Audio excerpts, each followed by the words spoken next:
Ruth గ్రంథము 1వ అధ్యాయము. న్యాయాధిపతులు ఏలిన దినముల యందు దేశములో కరువు కలుగగా యూదా బెత్లెహేము నుండి ఒక మనుషుడు తన భార్యను తన 2 కుమారులను వెంటబెట్టుకుని మోయాబు దేశమున కాపురముండుటకు వెళ్ళెను.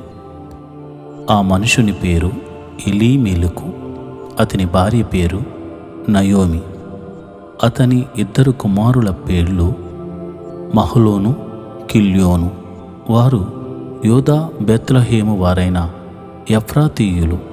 వారు మోయాబు దేశమునకు వెళ్ళి అక్కడ కాపురముండిరి.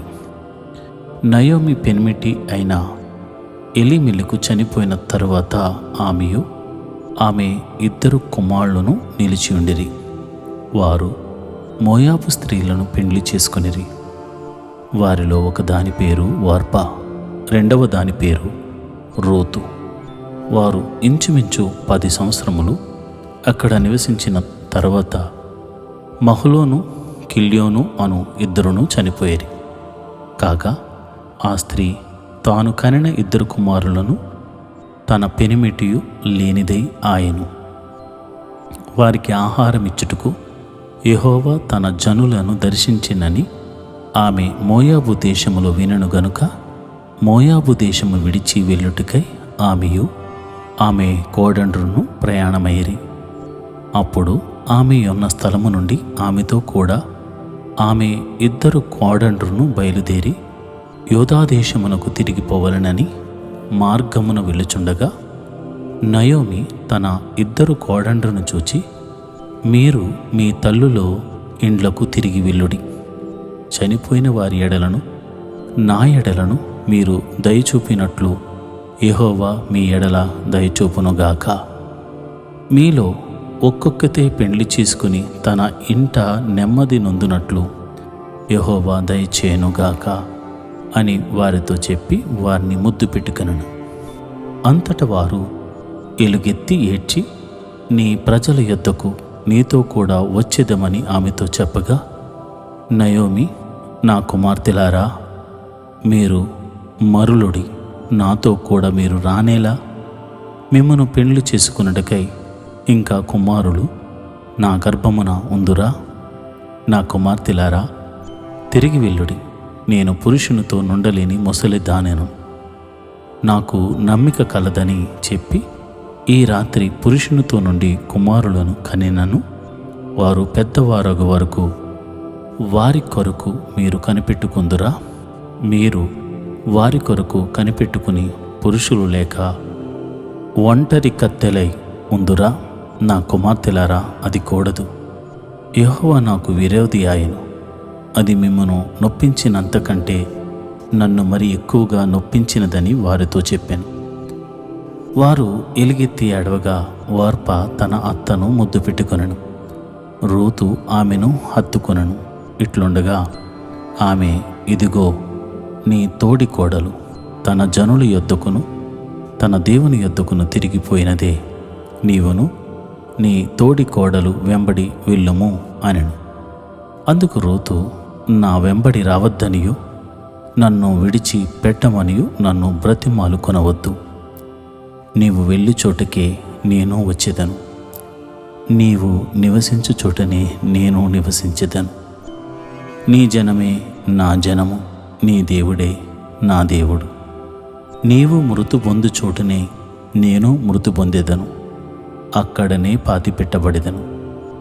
మరణం తప్ప మరి ఏదైనాను నిన్ను నన్ను ప్రత్యేకించిన ఎడల యెహోవా నాకు ఎంత కీడైనా చేయనుగాక అనెను. తనతో కూడా వచ్చుటకు ఆమెకు మనసు కుదిరినదని నయోమి తెలుసుకున్నప్పుడు అందును గురించి ఆమెతో మాటలాడుట మానెను గనుక వారిద్దరూ బెత్లెహేమునకు వచ్చే వరకు ప్రయాణం చేసిరి. వారు బెత్లెహేమునకు వచ్చినప్పుడు ఆ ఊరి వారందరూ వారి యొద్దకు గుంపు గూడి వచ్చి, ఈమె నయోమి గదా అని అనుకొనుచుండగా, ఆమె సర్వశక్తుడు నాకు చాలా దుఃఖము కలుగజేసెను గనుక నన్ను నయోమి అనగా మధురము అనక మారా అనగా చేదు అనుడి. నేను సమృద్ధి గల దానినై వెళ్ళి తిని యెహోవా నన్ను రిక్తురాలునిగా తిరిగి రాజేసెను. మీరు నన్ను నయోమి అని పిలువనేలా? యెహోవా నా మీద విరుద్ధముగా సాక్ష్యము పలికెను. సర్వశక్తుడు నన్ను బాధపరిచెను అని వారితో చెప్పెను. అట్లు నయోమియు ఆమెతో కూడా మోయాబీయురాలైన రూతు అను ఆమె కోడలను మోయాబు దేశము నుండి తిరిగి వచ్చిరి. వారిద్దరూ యవల కోత ఆరంభములో బెత్లెహేము చేరిరి. రూతు గ్రంథము 2వ అధ్యాయము. నయోమి పెనిమిటికి బంధువు ఒకడుండెను. అతడు చాలా ఆస్తిపరుడు. అతడు ఎలీమెలెకు వంశపు వాడై ఉండెను. అతని పేరు బోయజు. మోయాబీయురాలైన రూతును, నీ సెలవైన ఎడల నేను పొలములోనికి పోయి ఎవని కటాక్షము పొందగలనో వాని వెనుక పరిగి నేరుకుందునని నయోమితో చెప్పగా ఆమె, నా కుమారి పొమ్ము అనెను. కాబట్టి ఆమె వెళ్ళి పొలములోనికి వచ్చి చేను కోయేవారి వెనుక పొలములో ఏరుకొనెను. ఆ పొలములో ఆమె పోయిన భాగము ఎలీమెలెకు వంశపు వాడైన బోయాజుది.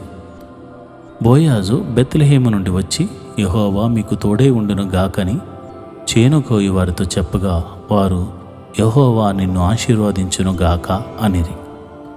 అప్పుడు బోయాజు కోయేవారి మీద ఉంచబడిన తన పని వానిని చూచి, ఈ చిన్నది ఎవరిదని అడుగగా, కోయేవారు మీద నుంచబడిన ఆ పనివాడు, ఈమె మోయాబు దేశము నుండి నయోమితో కూడా తిరిగి వచ్చిన మోయాబీయురాలైన యవనురాలు. ఆమె నేను కోయేవారి వెనుకను పనల మధ్యను ఏరుకుని కూర్చుకొనుటకు దయచేసి నాకు సెలవిమ్మని అడిగాను.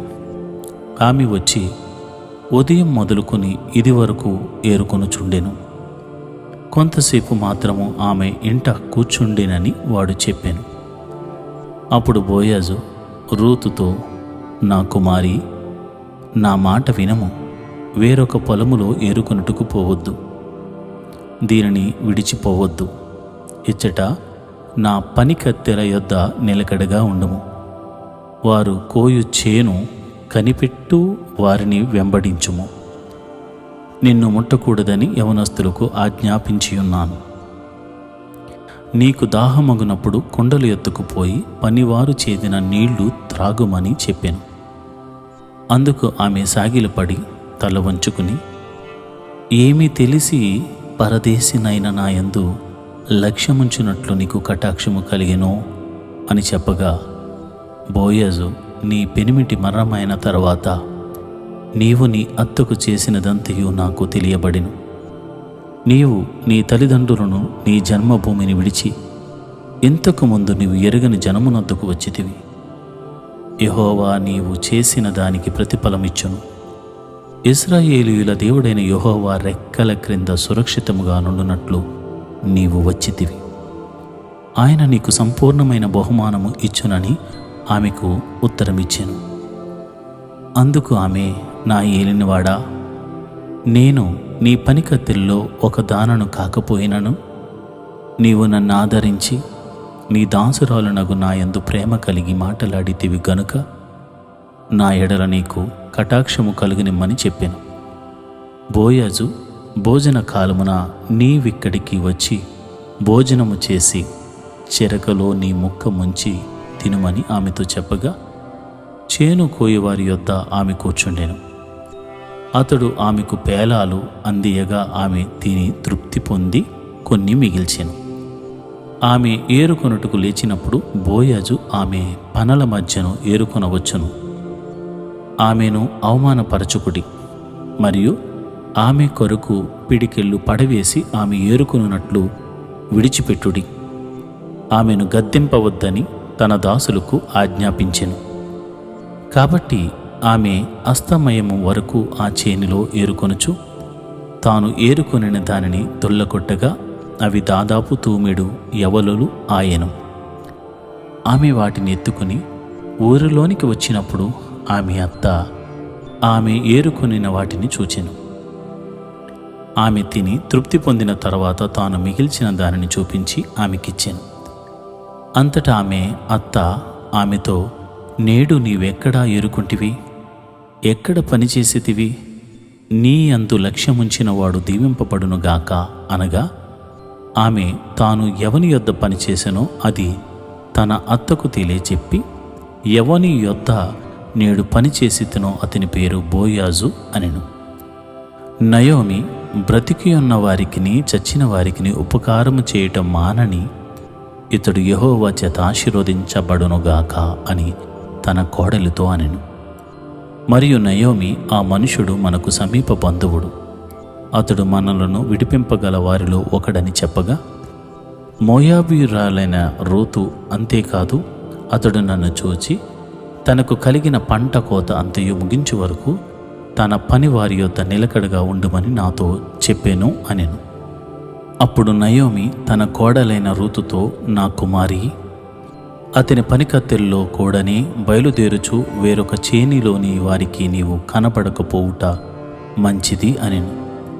కాబట్టి యవల కోతయు గోధుమల కోతయు ముగియు వరకు ఆమె ఏరుకొనుచు బోయాజు పనికెత్తెల యొద్ద నిలకడగా నుండి తన అత్త ఇంట నివసించెను. రూతు గ్రంథము 3వ అధ్యాయం. ఆమె అత్త అయిన నయోమి, నా కుమారి, నీకు మేలు కలుగునట్లు నేను నీ కొరకు విశ్రాంతి విచారింపవలసిన దానను గదా. ఎవని పనికత్తెల యొద్ద నీవు ఉంటివో ఆ బోయాజు మనకు బంధువుడు. ఇదిగో, ఈ రాత్రి అతడు కళ్ళెమున ఎవలు తూర్పారబట్టింపబోచున్నాడు. నీవు స్నానము చేసి తైలము రాచుకొని నీ బట్టలు కట్టుకుని ఆ కళ్ళెమునకు వెళ్ళుము. అతడు అన్నపానములు పుచ్చుకొనుట చాలించు వరకు నీవు అతనికి మరుగై ఉండుము. అతడు పండుకొనిన తర్వాత అతడు పండుకొనిన స్థలము గుర్తెరిగి లోపలికి పోయి అతని కాళ్ళ మీదనున్న బట్ట తీసి పండుకొనవలెను.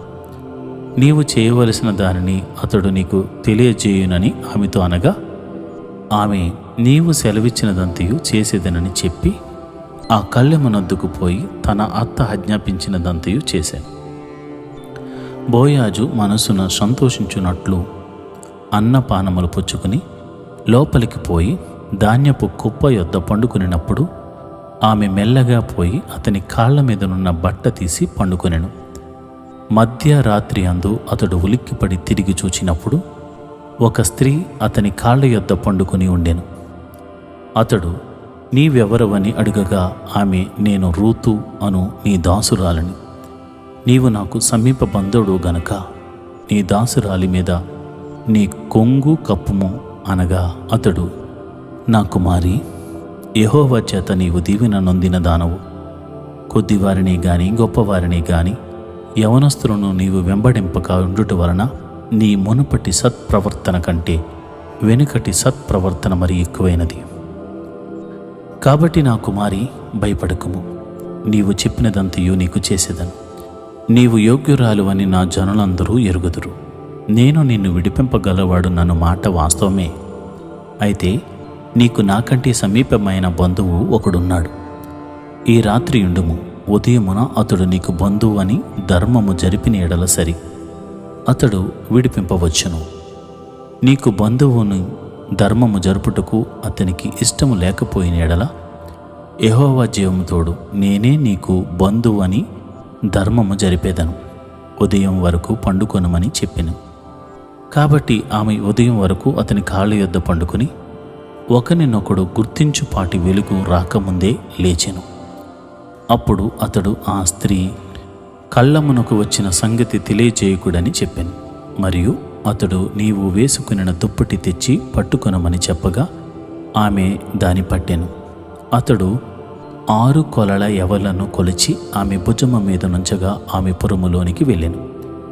ఆమె తన అత్త ఇంటికి వచ్చినప్పుడు అత్త, నా కుమారి, నీ పని ఎట్లు జరిగినని అడుగగా ఆమె ఆ మనుషుడు తనకు చేసినదంతయు తెలియజేసి, నీవు వట్టి చేతులతో నీ అత్త ఇంటికి పోవద్దని చెప్పి అతడు ఈ 6 కొలల యవలను నాకిచ్చెను అనెను.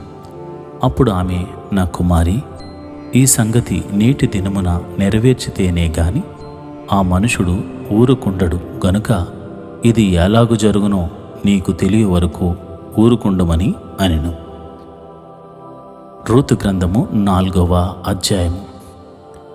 బోయాజు పురద్వారమునొద్దకు పోయి అక్కడ కూర్చుండగా బోయాజు చెప్పిన బంధువుడు ఆ త్రోవను పోవుచుండెను గనుక బోయాజు, ఓయి, ఈ తట్టు తిరిగి ఇక్కడ కూర్చుండుమని అతని పిలువగా అతడు వచ్చి కూర్చుండెను. బోయాజు ఆ ఊరి పెద్దలలో 10 మందిని పిలిపించుకుని ఇక్కడ కూర్చుండుడని చెప్పగా వారును కూర్చుండిరి. అతడు మోయాబు దేశము నుండి తిరిగి వచ్చిన నయోమి మన సహోదరుడైన ఎలీమెలెకునకు కలిగిన భూభాగమును అమ్మివేయుచున్నది గనుక నీవు చెవులార వినున్నట్టు నేనొక సంగతి తెలియజేయవలనని ఉన్నాను.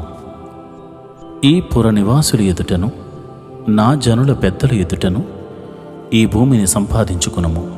ఏమనగా దాని విడిపించుటకు నీవు ఒప్పుకొనని ఎడల విడిపింపుము, దాన్ని విడిపింప నొల్లని ఎడల అది స్పష్టముగా నాతో చెప్పుము. నీవు గాక దాన్ని విడిపింపవలసిన బంధువు ఎవడూనూ లేడు, నీ తరువాతి వాడను నేనే అని బంధువులతో చెప్పాను. అందుకతడు, నేను విడిపించేదాను అనెను.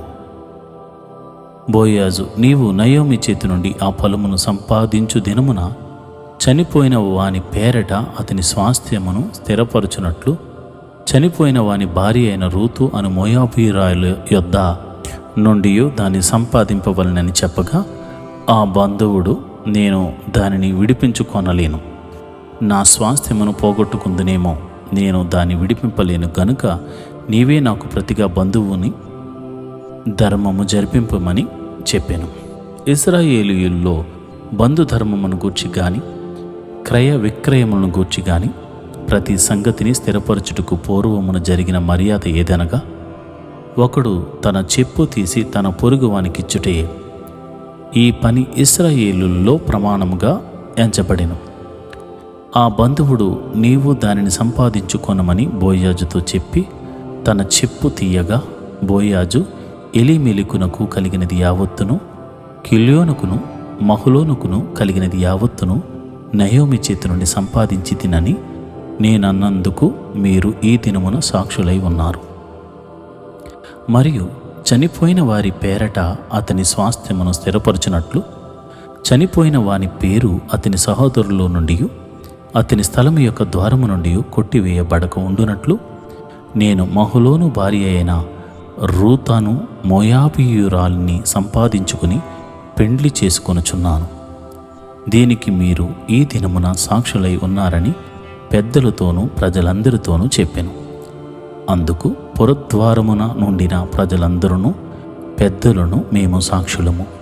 యెహోవా నీ ఇంటికి వచ్చిన ఆ స్త్రీని ఇశ్రాయేలీయుల వంశమును వర్ధిల్లజేసిన రాహేలును పోలిన దానిని గాను లేయాను పోలిన దాని గాను చేయునుగాక.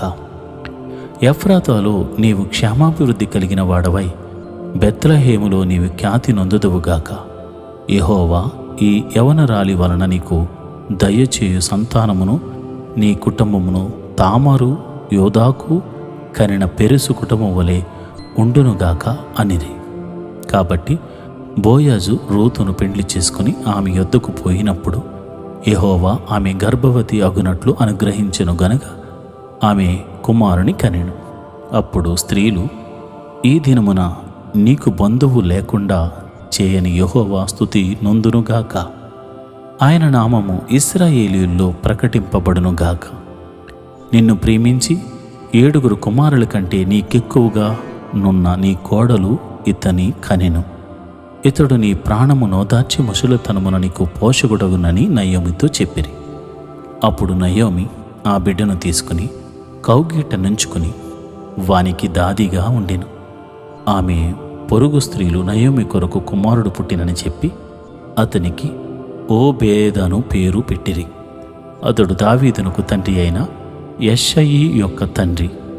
పెరెసు వంశావళి ఏదనగా పెరెసు హెస్రోనును కనెను, హెస్రోను రామును కనెను, రాము అమ్మీనాదాబును కనెను, అమ్మీనాదాబు నయస్సోనును కనెను, నయస్సోను సల్మానును కనెను, సల్మాను బోయజును కనెను, బోయజు ఓబేదును కనెను, ఓబేదు యెషయిని కనెను, యెషయి దావీదును కనెను. రూతు గ్రంథము సమాప్తము.